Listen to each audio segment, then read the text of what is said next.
हर industry, हर hobby, हर sport में ऐसे legends होते हैं जिन्हें भूला नहीं जा सकता, और ये बात लागू होती है इंट्राडे ट्रेडिंग में भी। ये एक कहानी है ऐसे ही एक ट्रेडर की जिन्होंने इंट्राडे ट्रेडिंग करके अपने $13,000 को $150 मिलियन बना दिया, यानी कि 10 लाख को 1200 करोड़। शायद आपने इस मिस्टीरियस ट्रेडर का नाम नहीं भी सुना हो, लेकिन भरोसा रखिए इस कहानी में आपको पता चलेगा क्यों इनका नाम deserves to be on the very top of trading legends. इनकी अचीवमेंट्स इतना हैरान कर देने वाली हैं कि लोगों को शक है कि क्या ऐसा इंसान कोई हो भी सकता है। ऐसा लोग इसलिए भी सोचते हैं क्योंकि इस मिस्टीरियस इंसान की लगभग कोई भी फोटोज अवेलेबल नहीं है पूरे इंटरनेट में। तो चलिए समझते हैं इस ट्रेडर के करियर को जिसने अपने बेडरूम में बैठ के पूरी जापानीज मार्केट में एक लेजेंड का स्टेटस पा लिया।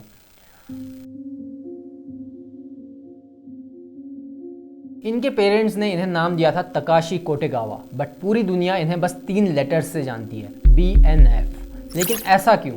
Eight the age of 20 Takashi अपने होम टाउन से ओसाका आ गए फॉर हिज हायर स्टडीज, और इस समय इनके बारे में कोई खास नोटवर्दी बात नहीं थी। वो किसी भी नॉर्मल कॉलेज स्टूडेंट की तरह थे, क्लूलेस और ब्रोक। ऐसे किसी कॉलेज जाने वाले बच्चे से हम कभी भी इमेजिन नहीं कर सकते हैं कि वो पूरी इकोनॉमी को ही क्रैक कर देगा, लेकिन जिंदगी में अनएक्सपेक्टेड चीज़ें काफ़ी बार हो जाती हैं, और ऐसी ही अनएक्सपेक्टेड चीज़ तकाशी के साथ हुई। एक दिन वो टीवी देख रहे थे और उसमें उन्होंने देखी एक डॉक्यूमेंट्री जो फाइनेंशियल वर्ल्ड और स्टॉक मार्केट्स के बारे में थी, जिसे देखने के बाद वो बहुत ज़्यादा फैसिनेट हो गए और वहाँ से उन्होंने ये डिसाइड कर लिया कि उन्हें लाइफ में क्या करना है। उसी डॉक्यूमेंट्री में एक ट्रेडर थे जिसपे उनकी नज़र पड़ी, वॉज विक्टर नाइडरहॉफर, एक अमेरिकन हेज फंड मैनेजर जिसने अपने $15 मिलियन का फंड लूज कर दिया था, वो भी बस एक दिन में। तकाशी को इस आदमी की लाइफस्टाइल और फाइनेंस की दुनिया में उनका काम बहुत पसंद आया एंड उनके नाम के इनिशियल से अपना नाम BNF कर लिया। अपनी नई आइडेंटिटी और नए पर्पस के साथ BNF तैयार थे to take on the financial system,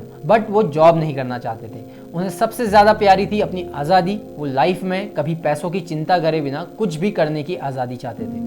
वो सिस्टम का पार्ट नहीं बल्कि सिस्टम को बीट करना चाहते थे। अब प्रॉब्लम ये थी कि उन्हें पता नहीं था कि ये कैसे किया जा सकता है, और ये सब सीखने के लिए उन्होंने दिन रात लगाकर सब कुछ सीखा जो भी सीखने के लिए अवेलेबल था स्टॉक मार्केट्स के बारे में। उन्हें पता था कि उन्हें एक फुल प्रूफ स्ट्रैटेजी की ज़रूरत होगी अगर उन्होंने सिस्टम को बीट करना है। तो इस तैयारी के साथ साथ उन्होंने पार्ट टाइम काम करना शुरू किया सो दैट उनके पास एक इनिशियल कैपिटल आ जाए, जिससे कि वो अपने सीखे हुए नॉलेज को मार्केट्स में इम्प्लीमेंट कर पाए। अपनी शिफ्ट्स के बीच में वो मार्केट के बारे में बुक्स पढ़ते थे और स्टॉक्स के मूवमेंट को एनालाइज करते थे एक बेस्ट तरीके को ढूंढने के लिए। 2 साल तक पार्ट टाइम काम करने के बाद उन्होंने एंट्री ली जापान स्टॉक मार्केट की हिस्ट्री के सबसे ब्रूटल टाइम में।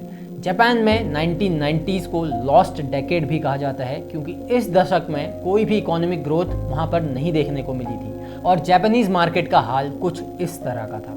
BNF को पता था कि उन्हें रेजर शार्प डिसिप्लिन और फोकस की जरूरत होगी अगर उन्होंने ऐसी मार्केट में कुछ करके दिखाना है। तो एक चीज़ अगर उन्होंने सीखी थी तो वो थी कि पैनिक और कंसंट्रेशन लूज करने से वो सब कुछ खो सकते हैं इस दुनिया में, एंड उस बेयर मार्केट में ये इमोशन हर जगह फैला हुआ था।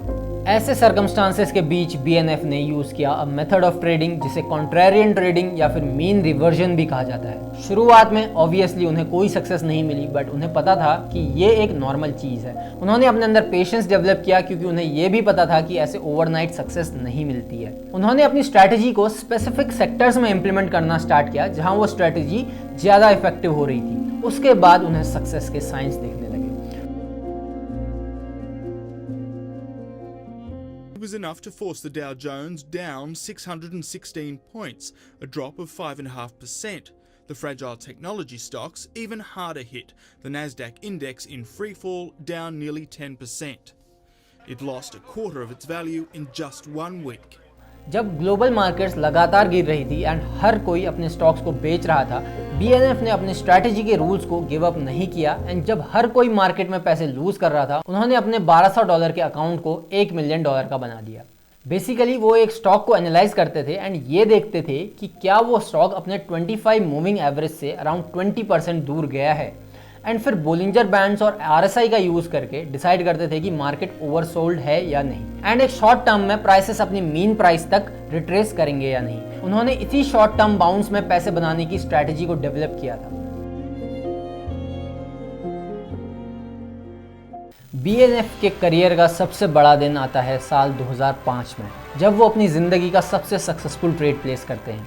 एक जापानीज कंपनी जेकॉम होल्डिंग्स का नया IPO आता है और BNF अपने बेडरूम में मॉनिटर्स पे पूरी मार्केट को ऑब्जर्व कर रहे होते हैं।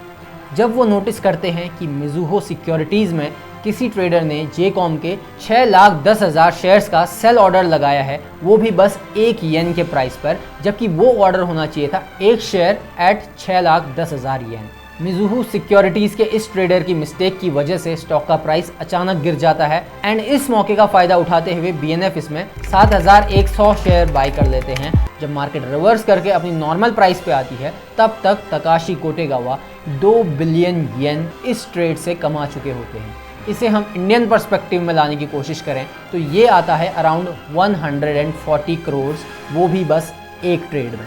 इस ट्रेड के बाद उन्हें द जेकॉम मैन के नाम से जाना जाने लगा एंड इस एक ट्रेड अपॉर्चुनिटी ने उनकी लेगेसी को हमेशा के लिए सीमेंट कर दिया as a legendary day trader. अगर अभी तक आपको BNF के बारे में कुछ पता चला है तो आपको पता होगा कि वो इतने में सेटिस्फाई नहीं होने वाले थे। वो टाइम था 2008 क्राइसिस का, जब US का बैंकिंग सिस्टम कोलैप्स हो गया था and big banks like Lehman brothers गिर रहे थे। तो BNF ने एक मिस कैलकुलेशन कर दी। उन्होंने सोचा कि लीमन ब्रदर्स जैसा बड़ा बैंक बंद नहीं हो सकता है और ये कि वो वापस बाउंस करेगा, तो उन्होंने $6 मिलियन लीमन ब्रदर्स में इन्वेस्ट कर दिए, जो कि उनके लाइफ की सबसे बड़ी मिस्टेक थी। उसके बाद उन्होंने डिसाइड किया कि वो अपने कोर प्रिंसिपल्स को कभी ब्रेक नहीं करेंगे और US मार्केट में इन्वेस्ट नहीं करेंगे। तब से लेकर आज तक उन्होंने कंसिस्टेंटली प्रॉफिट्स बनाए हैं, जिससे कि आज उनकी नेटवर्थ $150 मिलियन से भी ज़्यादा की है।